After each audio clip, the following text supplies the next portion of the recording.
नमस्कार दोस्तों, PMS IQ study YouTube channel में आप सभी का एक बार फिर से मैं प्रवीण सत्संगी सर बहुत बहुत स्वागत करता हूं।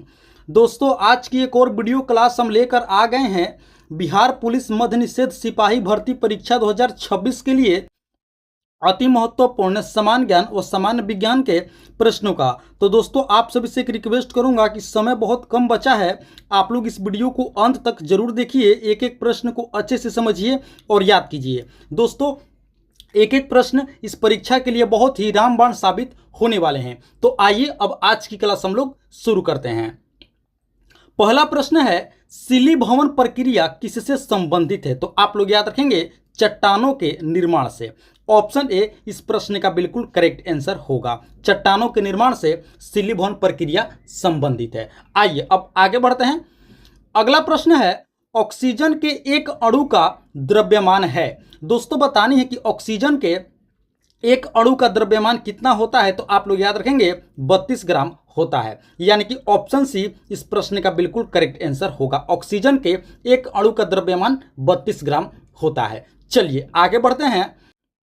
अगला प्रश्न है, किस वर्ष में श्री नीतीश कुमार प्रथम बार बिहार के मुख्यमंत्री बने? दोस्तों, बतानी है कि किस वर्ष में श्री नीतीश कुमार बिहार के पहली बार मुख्यमंत्री के तौर पर शपथ इन्होंने ली थी। तो आप लोग याद रखेंगे सन 2000 ईस्वी में, यानी कि ऑप्शन सी भी इस प्रश्न का बिल्कुल करेक्ट आंसर होगा। आप सभी याद रखेंगे सन 2000 में दोस्तों श्री नीतीश कुमार जी प्रथम बार बिहार के मुख्यमंत्री बने थे। आइए अब आगे बढ़ते हैं। अगला प्रश्न है, भारत में सबसे प्राचीन बृहत स्तरीय उद्योग कौन सा है? तो आप लोग याद रखेंगे दोस्तों कपास। ऑप्शन बी इस प्रश्न का बिल्कुल करेक्ट आंसर होगा। आप सभी याद रखेंगे कपास उद्योग दोस्तों भारत में सबसे प्राचीन और बृहत स्तरीय उद्योग है। आप सभी अच्छे से याद रखेंगे। ऑप्शन बी इस प्रश्न का बिल्कुल करेक्ट आंसर होगा। आइए अब आगे बढ़ते हैं। अगला प्रश्न है दोस्तों, भारतीय जीवन बीमा निगम एक उदाहरण है, यानी कि दोस्तों LIC। जी हाँ दोस्तों, बतानी है कि भारतीय जीवन बीमा निगम ये किस प्रकार के बैंक का एक उदाहरण है? तो आप लोग याद रखेंगे निवेश बैंक का। जी हाँ दोस्तों, ऑप्शन डी इस प्रश्न का बिल्कुल करेक्ट आंसर होगा। भारतीय जीवन बीमा निगम ये किस प्रकार का उदाहरण है? तो आप लोग याद रखेंगे दोस्तों ये निवेश बैंक का एक उदाहरण है। इन्वेस्टमेंट दोस्तों इसमें किया जाता है। इसका दोस्तों LIC अंग्रेजी में कहा जाता है life insurance corporation, Bharatiya Jeevan बीमा निगम। ऑप्शन डी इस प्रश्न का बिल्कुल करेक्ट आंसर हो जाएगा। चलिए अब आगे बढ़ते हैं। अगला प्रश्न है दोस्तों, लेकिन दरवाजा उपन्यास के लेखक कौन है? लेकिन दरवाजा, तो आप लोग याद रखेंगे पंकज बिष्ट। ऑप्शन बी इस प्रश्न का बिल्कुल करेक्ट आंसर होगा। लेकिन दरवाजा उपन्यास के लेखक कौन है? तो आप लोग याद रखेंगे पंकज बिष्ट। आइए अब आगे बढ़ते हैं। अगला प्रश्न है, गुट निरपेक्षता की विदेश नीति के जन्मदाता कौन थे? देखिए दोस्तों, आप सभी को पता होगा, नहीं पता है तो याद रखेंगे जो हमारी विदेश नीति है ये गुट निरपेक्षता के तौर पर काम करती है। तो बतानी है कि इस नीति के जन्मदाता कौन थे? तो आप लोग याद रखेंगे भारत के पूर्व प्रधानमंत्री जवाहरलाल नेहरू, यानी कि ऑप्शन ए इस प्रश्न का बिल्कुल करेक्ट आंसर होगा। भारत के प्रथम प्रधानमंत्री जवाहरलाल नेहरू दोस्तों गुट निरपेक्षता के विदेश नीति के जन्मदाता थे। आप सभी याद रखेंगे ऑप्शन ए इस प्रश्न का बिल्कुल करेक्ट आंसर होगा। आइए अब आगे बढ़ते हैं। अगला प्रश्न है दोस्तों, स्कर्वी नामक रोग किस विटामिन की कमी के कारण होता है? दोस्तों, बताने हैं कि स्कर्वी जो रोग है ये किस विटामिन के कमी के कारण होता है? तो आप लोग याद रखेंगे इसका राइट आंसर होगा विटामिन सी, यानी कि ऑप्शन सी इस प्रश्न का बिल्कुल करेक्ट आंसर होगा। स्कर्वी नामक रोग किस विटामिन की कमी से होता है? तो आप लोग याद रखेंगे विटामिन सी की कमी के कारण होता है। आप लोगों को दोस्तों बता दें कि स्कर्वी रोग में क्या होता है कि हमारा जो दांत है, मसूड़ा है, ये प्रभावित होता है। इसके साथ स्किन को भी ये प्रभावित करता है। तो आप लोग अच्छे से याद रखेंगे विटामिन सी की कमी से होने वाला ये रोग है। तो चलिए अब आगे बढ़ते हैं। अगला प्रश्न है, मेरी जेल डायरी कृति के लेखक कौन है? दोस्तों, बतानी है कि मेरी जेल डायरी ये कृति है और इस कृति के लेखक कौन है? तो आप लोग याद रखेंगे इसका सही उत्तर होगा जयप्रकाश नारायण, यानी कि ऑप्शन डी। जी हाँ दोस्तों, मेरी जेल डायरी को इनके लेखक कौन है, कृति के लेखक कौन है? तो आप लोग याद रखेंगे जयप्रकाश नारायण। ऑप्शन डी इस प्रश्न का बिल्कुल करेक्ट आंसर हो जाएगा। आइए अब आगे बढ़ते हैं। अगला प्रश्न है, अगला प्रश्न है दोस्तों, सांख्यिकी में मानक विचलन का प्रयोग सर्वप्रथम किसने किया? जी हाँ दोस्तों, बतानी है कि सांख्यिकी में मानक विचलन का प्रयोग सबसे पहले किसने किया? तो आप लोग याद रखेंगे कार्ल पियर्सन ने, यानी कि ऑप्शन बी। जी हाँ दोस्तों, सबसे पहले इन्होंने सांख्यिकी में मानक विचलन का प्रयोग किया था। क्या नाम है? तो आप लोग याद रखेंगे कार्ल पियर्सन। ऑप्शन बी इस प्रश्न का बिल्कुल करेक्ट आंसर होगा। आइए अब आगे बढ़ते हैं। अगला प्रश्न है, शरीर में पानी की कमी से होने वाली स्थिति का वर्णन है। दोस्तों बतानी है कि शरीर में पानी की कमी से होने वाली स्थिति को क्या कहा जाता है? तो आप लोग याद रखेंगे इसे दोस्तों डिहाइड्रेशन कहा जाता है, अर्थात निर्जलीकरण। ऑप्शन ए इस प्रश्न का बिल्कुल करेक्ट आंसर होगा। शरीर में जो पानी की कमी से स्थिति पैदा होती है दोस्तों, इसे क्या कहा जाता है? तो आप लोग याद रखेंगे निर्जलीकरण कहा जाता है, अंग्रेजी में डिहाइड्रेशन कहा जाता है। आप लोग इसे अच्छे से याद रखेंगे। ऑप्शन ए इस प्रश्न का बिल्कुल करेक्ट आंसर हो जाएगा। आइए अब आगे बढ़ते हैं। अगला प्रश्न है, हड़प्पा के निवासी किनके साथ अपना व्यापारिक संबंध रखते थे? दोस्तों बतानी है कि हड़प्पा के जो निवासी हैं ये किनके साथ अपना व्यापारिक संबंध रखते थे? तो आप लोग याद रखेंगे इसका राइट आंसर होगा मेसोपोटामिया के साथ, यानी कि ऑप्शन सी इस प्रश्न का बिल्कुल करेक्ट आंसर होगा। जो हड़प्पा निवासी हैं दोस्तों, ये अपना जो व्यापारिक संबंध है ये मेसोपोटामिया के साथ रखते थे, करते थे। तो ऑप्शन सी इस प्रश्न का बिल्कुल करेक्ट आंसर हो जाएगा। चलिए अब आगे बढ़ते हैं। दोस्तों अगले प्रश्न से पहले आप सभी से एक रिक्वेस्ट करूंगा कि अभी तक आप लोगों ने इस वीडियो को एक लाइक नहीं किए हैं, तो दोस्तों आप लोग इस वीडियो को एक लाइक जरूर कर देंगे। साथ ही साथ PMS IQ study YouTube channel पर आप लोग पहली बार विजिट किए हैं तो दोस्तों इस चैनल को भी आप लोग जरूर से जरूर सब्सक्राइब कर लेंगे। इसी तरह की महत्वपूर्ण प्रश्नावली वीडियो प्रतिदिन देखने के लिए और अपनी तैयारी को बेहतर और मजबूत करने के लिए वीडियो को एक लाइक कर देंगे, चैनल को सब्सक्राइब कर लेंगे। और हाँ दोस्तों, इस क्लास में इस वीडियो में आप लोग अंत तक जरूर बने रहेंगे। आगे और भी मोस्ट इंपॉर्टेंट बिहार पुलिस मद्यनिषेध सिपाही भर्ती परीक्षा के लिए जीके जीएस के प्रश्न होने वाले हैं, तो वीडियो को आप लोग अंत तक जरूर देखिएगा। आइए अब आगे बढ़ते हैं। अगला प्रश्न है दोस्तों, पारसेक निम्न में से किसका मात्रक है? दोस्तों बताने हैं कि पारसेक जो है इनमें से किसका मात्रक है? तो आप लोग याद रखेंगे दूरी का, यानी कि ऑप्शन सी इस प्रश्न का बिल्कुल करेक्ट आंसर होगा। पारसेक जो है किसका मात्रक है? तो आप लोग याद रखेंगे दूरी का मात्रक है। आइए अब आगे बढ़ते हैं। अगला प्रश्न है, भारतीय रिजर्व बैंक यानी कि RBI reserve bank of India मुख्यालय कहाँ स्थित है? जी हाँ दोस्तों, बताने हैं कि RBI का हेडक्वार्टर कहां पर स्थित है? तो आप लोग याद रखेंगे मुंबई में। ऑप्शन ए इस प्रश्न का बिल्कुल करेक्ट आंसर होगा। भारतीय रिजर्व बैंक यानी कि RBI का मुख्यालय कहां पर स्थित है? तो आप लोग याद रखेंगे मुंबई में स्थित है। चलिए अब आगे बढ़ते हैं।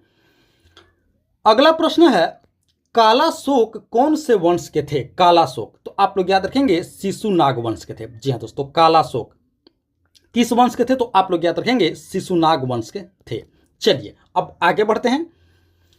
अगला प्रश्न है दोस्तों, किसी कार्य को करने का संकल्प करना मुहावरे का सही अर्थ है? जी हाँ दोस्तों, देखिए मुहावरा है, बताने कि इसका सही मतलब क्या होता है। किसी कार्य को करने का संकल्प करना यानी कि दृढ़ निश्चय करना, यही दोस्तों इसका सही अर्थ होगा। ऑप्शन डी इस प्रश्न का बिल्कुल करेक्ट आंसर होगा, यानी कि किसी कार्य को करने का संकल्प करना, इसका सही अर्थ क्या हो जाएगा? दृढ़ निश्चय करना। तो ऑप्शन डी इस प्रश्न का बिल्कुल करेक्ट आंसर हो जाएगा।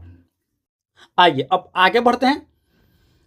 अगला प्रश्न है, व्यावसायिक तौर पर तैयार किए गए पादप पोषक तत्वों को क्या कहा जाता है? जी हाँ दोस्तों, व्यावसायिक तौर पर तैयार किए गए पादप यानी कि पौधों का पोषक तत्वों को क्या कहा जाता है? तो आप लोग याद रखेंगे उर्वरक कहा जाता है। ऑप्शन ए इस प्रश्न का बिल्कुल करेक्ट आंसर होगा। आप सभी याद रखेंगे व्यावसायिक तौर पर तैयार किए गए पादप पोषक तत्वों को क्या कहा जाता है? तो आप लोग याद रखेंगे उर्वरक कहा जाता है। चलिए अब आगे बढ़ते हैं। अगला प्रश्न है, तारे टिमटिमाते हैं। जी हाँ दोस्तों, बताने हैं कि जो तारे हैं वो क्यों टिमटिमाते हैं, क्या कारण है? तो आप लोग याद रखेंगे प्रकाश के अपवर्तन के कारण। जी हाँ दोस्तों, यहाँ पे आप लोग विशेष ध्यान देंगे। तारे जो है टिमटिमाते हैं क्यों? तो प्रकाश के अपवर्तन के कारण। ऑप्शन सी इस प्रश्न का बिल्कुल करेक्ट आंसर होगा, आप सभी याद रखेंगे। आइए अब आगे बढ़ते हैं। अगला प्रश्न है, सोलर कुकर में प्रयुक्त बर्तन प्रायः निम्न में से किस रंग से पेंटेड होता है। दोस्तों बतानी है कि सोलर कुकर में जो बर्तन प्रयोग किया जाता है, इस बर्तन को किस रंग से पेंट किया जाता है, ये बर्तन किस रंग का पेंटेड होता है। तो आप लोग याद रखेंगे काला, यानी कि ब्लैक। ऑप्शन बी इस प्रश्न का बिल्कुल करेक्ट आंसर होगा। सोलर कुकर में दोस्तों काले रंग के बर्तन का प्रयोग किया जाता है, आप सभी याद रखेंगे। ऑप्शन बी इस प्रश्न का बिल्कुल करेक्ट आंसर होगा। चलिए अब आगे बढ़ते हैं। अगला प्रश्न है, वायु द्वारा मिट्टी के ऊपरी सतह का हटना कौन सी प्रक्रिया का उदाहरण है। जी हां दोस्तों, बतानी है कि वायु के द्वारा यानी कि हवा के द्वारा मिट्टी के ऊपरी सतह का हटना ये किस प्रक्रिया का एग्जाम्पल है। तो आप लोग याद रखेंगे अपर्दन, यानी कि ऑप्शन सी। जी हां दोस्तों, इसे ही मृदा अपर्दन कहा जाता है, वायु के द्वारा मिट्टी के ऊपरी सतह का हटना। तो यानी कि ऑप्शन सी इस प्रश्न का बिल्कुल करेक्ट आंसर हो जाएगा। चलिए अब आगे बढ़ते हैं। अगला प्रश्न है, चीनी के किण्वन से क्या बनता है। जी हां दोस्तों, बतानी है कि चीनी के किण्वन अर्थात फर्मेंटेशन से क्या बनता है। तो आप लोग याद रखेंगे एथेनॉल, यानी कि ऑप्शन ए। जी हां दोस्तों, ऑप्शन ए इस प्रश्न का बिल्कुल करेक्ट आंसर हो जाएगा। चीनी के किण्वन से क्या बनता है, तो आप लोग याद रखेंगे एथेनॉल बनता है। अर्थात हम लोग कह सकते हैं कि एथेनॉल बनाने के लिए गन्ने का प्रयोग किया जाता है। इस पॉइंट को भी आप लोग अच्छे से याद रखेंगे। ऑप्शन ए इस प्रश्न का बिल्कुल करेक्ट आंसर होगा। आइए अब आगे बढ़ते हैं। अगला प्रश्न है, निम्नलिखित में से कौन सा एक पादप हार्मोन है। पादप यानी कि पौधे का हार्मोन है। दोस्तों बतानी है कि इनमें से कौन सा एक पादप हार्मोन है। तो आप लोग याद रखेंगे जिब्रेलिन। ऑप्शन डी इस प्रश्न का बिल्कुल करेक्ट आंसर होगा। जिब्रेलिन नामक जो दोस्तों हार्मोन है ये पौधों में पाया जाता है, आप लोग अच्छे से याद रखेंगे। बाकी तीनों एस्ट्रोजन, इंसुलिन और थायरॉक्सिन, ये तीनों हार्मोन मनुष्य का हार्मोन है, मानव हार्मोन है। लेकिन जो जिब्रेलिन है दोस्तों ये एक पादप हार्मोन है, आप लोग इसे अच्छे से याद रखेंगे। ऑप्शन डी इस प्रश्न का बिल्कुल करेक्ट आंसर होगा। आइए अब आगे बढ़ते हैं। अगला प्रश्न है, निम्नलिखित में से किस बीमारी का एक साधारण नाम फ्लू है। जी हां दोस्तों, बताने कि इनमें से किस बीमारी का एक साधारण नाम क्या है, फ्लू है। तो आप लोग याद रखेंगे इन्फ्लुएंजा। जी हां दोस्तों, इन्फ्लुएंजा का एक साधारण नाम क्या है, फ्लू है दोस्तों। यानी कि ऑप्शन ए इस प्रश्न का बिल्कुल करेक्ट आंसर हो जाएगा। चलिए अब आगे बढ़ते हैं। अगला प्रश्न है, हल्दी घाटी का युद्ध कब हुआ था। दोस्तों बेसिक लेवल का प्रश्न है, आप सभी को पता भी होगा। हल्दी घाटी का युद्ध 1576 ईस्वी में। ऑप्शन सी इस प्रश्न का बिल्कुल करेक्ट आंसर होगा। हल्दी घाटी का युद्ध 1576 ईस्वी में हुआ था। चलिए अब आगे बढ़ते हैं। अगला प्रश्न है, इनमें से कौन सी नदी है जो डेल्टा नहीं बनाती है। जी हां दोस्तों, बताने कि इनमें से कौन सी नदी डेल्टा का निर्माण नहीं करती है। तो आप लोग याद रखेंगे ताप्ती नदी। ऑप्शन सी इस प्रश्न का बिल्कुल करेक्ट आंसर होगा। जो दोस्तों ताप्ती नदी है यह डेल्टा का निर्माण नहीं करती है। बाकी तीनों गंगा, गोदावरी और महानदी, ये तीनों नदियां डेल्टा बनाती हैं, लेकिन ताप्ती नदी डेल्टा नहीं बनाती है। तो ऑप्शन सी हमारा बिल्कुल करेक्ट आंसर हो जाएगा, ताप्ती नदी। चलिए अब आगे बढ़ते हैं। अगला प्रश्न है, भारत का सबसे बड़ा राष्ट्रीयकृत बैंक कौन सा है। जी हां दोस्तों, बतानी है कि भारत का सबसे बड़ा राष्ट्रीयकृत बैंक कौन सा है। तो आप लोग याद रखेंगे स्टेट बैंक ऑफ इंडिया। जी हां दोस्तों, यानी कि ऑप्शन सी एसबीआई भारत का सबसे बड़ा राष्ट्रीयकृत बैंक है। जी हां दोस्तों, आप सभी याद रखेंगे एसबीआई जो बैंक है ये भारत सरकार का सबसे बड़ा बैंक है, शाखा की दृष्टि से भी और दोस्तों सेवा के दृष्टि से भी भारत की सबसे बड़ा bank state bank of India है। तो ऑप्शन सी इस प्रश्न का बिल्कुल करेक्ट आंसर हो जाएगा। चलिए अब आगे बढ़ते हैं। अगला प्रश्न है, इटली का अंतिम एकीकरण किसने किया था। इटली का अंतिम एकीकरण दोस्तों यहां पे आप लोग विशेष ध्यान देंगे कि अंतिम एकीकरण पूछा है, तो आप लोग याद रखेंगे विक्टर एमेनुअल ने। Option D. जी हां दोस्तों, इटली का अंतिम एकीकरण किसने किया था। तो आप लोग याद रखेंगे विक्टर एमेनुअल। ऑप्शन डी इस प्रश्न का बिल्कुल करेक्ट आंसर होगा। आइए अब आगे बढ़ते हैं। अगला प्रश्न है, विद्युत हीटर का तापीय अवयव किससे बना होता है? जी हाँ दोस्तों, शब्दों में कहें, आसान भाषा में कहें तो क्या पूछ रहा है कि विद्युत हीटर में किस प्रकार के तार का प्रयोग किया जाता है, तापीय अवयव किससे बना होता है? तो आप लोग याद रखेंगे नाइक्रोम, यानी कि ऑप्शन ए इस प्रश्न का बिल्कुल करेक्ट आंसर होगा। विद्युत हीटर में जो तापीय अवयव है वो दोस्तों नाइक्रोम के तार से बना होता है। ऑप्शन ए इस प्रश्न का बिल्कुल करेक्ट आंसर होगा। आइए अब आगे बढ़ते हैं। अगला प्रश्न है दोस्तों, भैंस की अधिक उत्पादन क्षमता वाली नस्ल कौन सी है? दोस्तों बतानी है कि भैंस की वो कौन सी नस्ल है जो सर्वाधिक दूध उत्पादन करती है, सबसे अधिक दूध देने वाली भैंस की नस्ल कौन सी होती है? तो आप लोग याद रखेंगे मुर्रा, यानी कि ऑप्शन ए। जी हाँ दोस्तों, जो मुर्रा नस्ल की भैंस होती है ये सबसे अधिक दूध देने वाली होती है। तो ऑप्शन ए हमारा क्या हो जाएगा? बिल्कुल करेक्ट आंसर हो जाएगा, आप लोग याद रखेंगे। चलिए अब आगे बढ़ते हैं। अगला प्रश्न है, भारत के उपराष्ट्रपति किस संस्था के पदेन सभापति होते हैं? जी हाँ दोस्तों, भारत के वाइस प्रेसिडेंट। बतानी है कि ये किस संस्था के पदेन सभापति होते हैं? तो आप लोग याद रखेंगे राज्यसभा, यानी कि ऑप्शन सी इस प्रश्न का बिल्कुल करेक्ट आंसर होगा। जो भारत के उपराष्ट्रपति होते हैं दोस्तों, ये राज्यसभा के क्या होते हैं? सभापति होते हैं, यानी कि राज्यसभा के अध्यक्ष होते हैं। आप लोग इसे अच्छे से समझ सकते हैं। तो ऑप्शन सी इस प्रश्न का बिल्कुल करेक्ट आंसर हो जाएगा। चलिए अब आगे बढ़ते हैं। अगला प्रश्न है, कोयले में कार्बन के अतिरिक्त दो और तत्व कौन से होते हैं? जी हाँ दोस्तों, आप सभी को पता होगा जो कोयला है ये कार्बन का क्या है? अपरूप है। और बतानी है कि इसके अतिरिक्त दो और तत्व कौन से होते हैं, यानी कि कोयले में कार्बन के अलावा दो और तत्व कौन से मौजूद होते हैं? तो आप लोग याद रखेंगे नाइट्रोजन और सल्फर। जी हाँ दोस्तों, ऑप्शन ए इस प्रश्न का बिल्कुल करेक्ट आंसर होगा। कोयले में कार्बन के अलावा दो और जो तत्व होते हैं वो होते हैं नाइट्रोजन और सल्फर। ऑप्शन ए इस प्रश्न का बिल्कुल करेक्ट आंसर हो जाएगा। आइए अब आगे बढ़ते हैं। अगला प्रश्न है, वर्धमान महावीर का संबंध किस गणतंत्र से था? जी हाँ दोस्तों, बहुत महत्वपूर्ण प्रश्न है। वर्धमान महावीर का जो संबंध है ये बताने कि किस गणतंत्र से था? तो आप लोग याद रखेंगे लिच्छवी गणराज्य। जी हाँ दोस्तों, ऑप्शन डी। वर्धमान महावीर का जो संबंध है ये किस गणतंत्र से था? तो आप लोग याद रखेंगे लिच्छवी गणराज्य से वर्धमान महावीर का संबंध था। तो ऑप्शन डी इस प्रश्न का बिल्कुल करेक्ट आंसर हो जाएगा, आप सभी याद रखेंगे। तो दोस्तों ये थी हमारी आज की बिहार पुलिस मध्य निषेध सिपाही भर्ती परीक्षा 2026 के लिए अति महत्वपूर्ण समान ज्ञान व सामान्य विज्ञान के प्रश्नावली वीडियो। आशा करते हैं इस वीडियो को आप लोग अंत तक जरूर देखे होंगे, एक एक प्रश्न को अच्छे से समझे होंगे और याद भी कर लिए होंगे।